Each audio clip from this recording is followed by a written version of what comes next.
Bryson DeChambeau is the kind of golfer who makes the room split in half. Some people see a genius who treats golf like a math problem. Others see a guy who overcomplicates everything.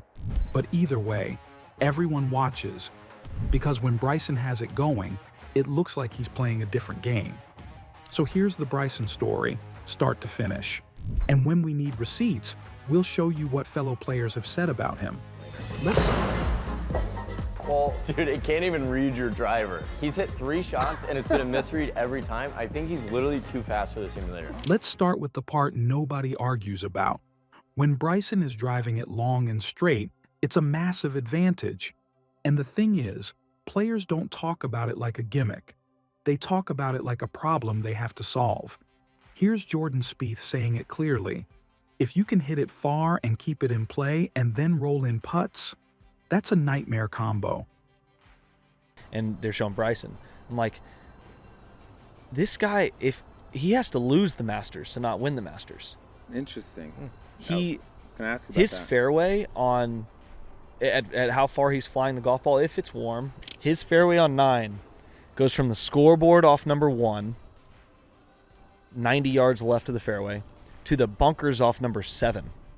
That's his fairway.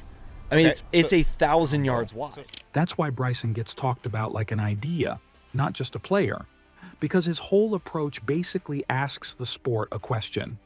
If distance is this valuable, why wouldn't you chase it as hard as possible? This is where the Bryson story really took off, the bulk-up era. From the outside, people treated it like a meme. Inside the locker room, players understood what it was, a full lifestyle change to push distance as far as it could go. Here's Justin Thomas explaining how extreme that shift actually was and why he sees distance as a skill you can build. I don't understand how you can tell me or anybody that what Bryson has done. It's like, look, you don't have to like the guy. You don't have to agree with what he's doing.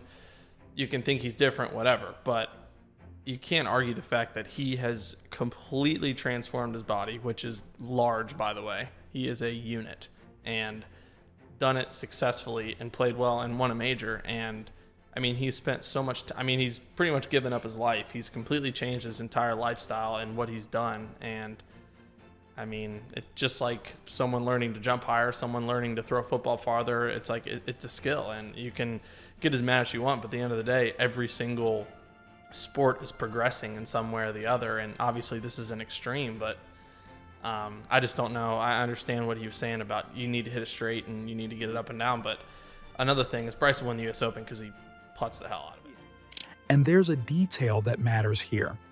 When you change your body that fast, your timing usually gets wrecked. Your feel changes. Your swing changes.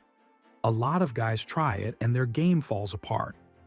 Here's Webb Simpson basically saying, I'm impressed he pulled it off without his game going backwards. You know, it's really impressive to be able to change your body that fast and put on that, that much weight and still not, have it affect your game in a negative way. And if you want the pure speed side of it, here's Jim Furyk giving Bryson credit for ball speed. I hit one shot on TV last week. It was, I think, on the second day off the first tee, and I think his ball speed was 185. The player that hit right in front of him was Dustin Johnson. His ball speed was 177. Here's where it gets more complicated. For some, Bryson's methodical style can be frustrating to watch and frustrating to play against. Not because it's illegal, not because it's cheating. It's just a lot. It's deliberate. It's technical. And when he's deep in his process, it can feel like he's slowing the whole vibe down.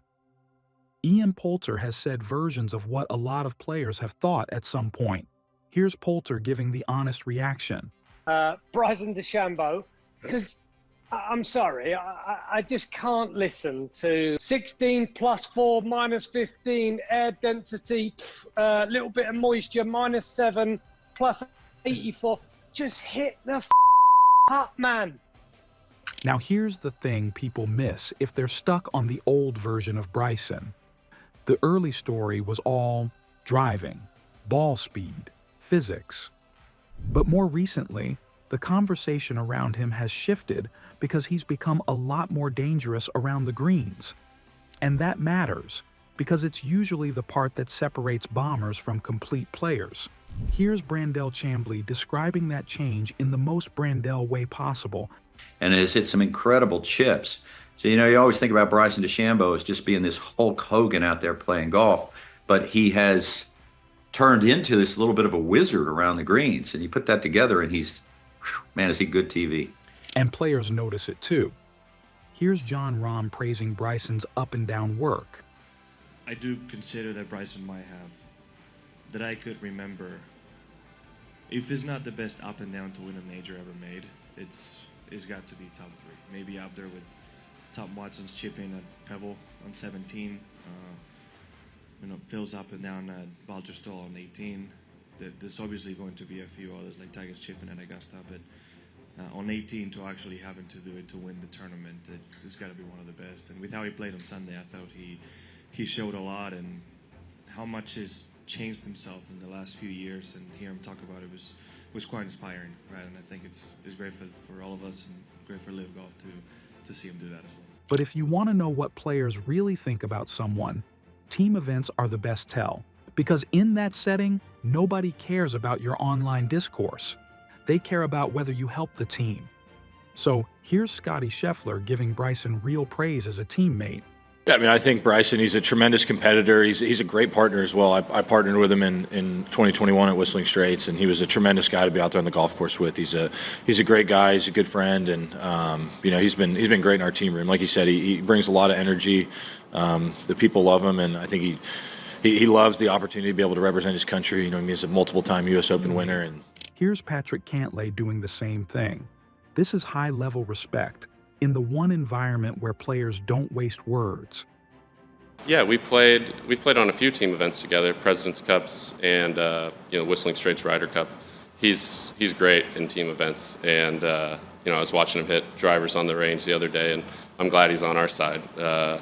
He's a showman out there. I think he's going to get the crowd fired up, and it's really great anytime he's on these teams because he's such a fantastic player. And then you've got Xander basically saying Bryson could be the difference for Team USA. Bryson could be like the difference for us in a strange way from the standpoint of feeding into these fans, the style of golf he plays, and also how, like, you look at me, I'll make a putt and you won't see like too much of a reaction.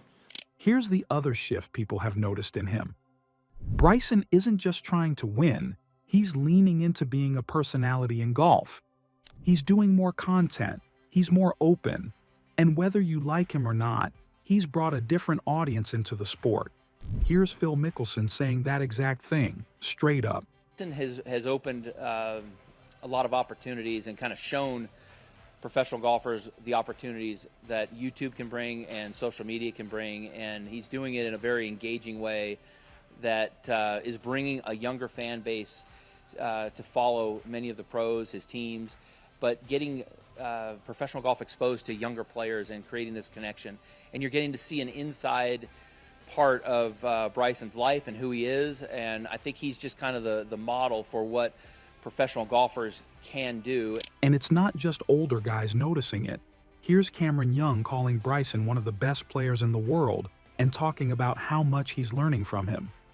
Up until this week, I'd spoken to him, here and there for a minute, but he's a smart guy. He's interesting to talk to. Obviously loves golf and has thought about golf more than maybe anybody out here throughout his career. So I'm always picking his brain, asking him what he thinks about certain things, and it's been fun for me to kind of watch him work. He's obviously one of the best players in the world and has had great success playing in big events. So it's fun for me to kind of see what he does and try to learn something from him.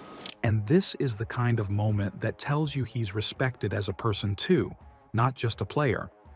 Here's Russell Henley talking about Bryson encouraging him and how he'll always remember it. Yeah, obviously a great player. Explosive is a great word for how he plays. I've just really enjoyed Bryson. Bryson, after, Greensboro in 2021 maybe, I was leading the tournament and I choked it away. And the next week or the 2 weeks after, I saw him in Baltimore at Caves Valley, and he walked up and said, he goes, "Hey man, keep your head up. That happens to everybody. You're playing some great golf." And just encouraged me, and I'll always remember that. So what's the real Bryson DeChambeau story? He's not the easiest star to summarize, but the pattern is pretty clear. When he's on, his distance forces the game to react. His short game has caught up in a big way, and in team settings, the respect is obvious. Even the guys who don't love his style still talk about him like a serious threat. And to close it out, here's Ricky Fowler giving him credit. Bryson, obviously, he goes about things differently than most guys probably. You don't have to love how he does it, but you can't ignore the pressure it puts on everyone else.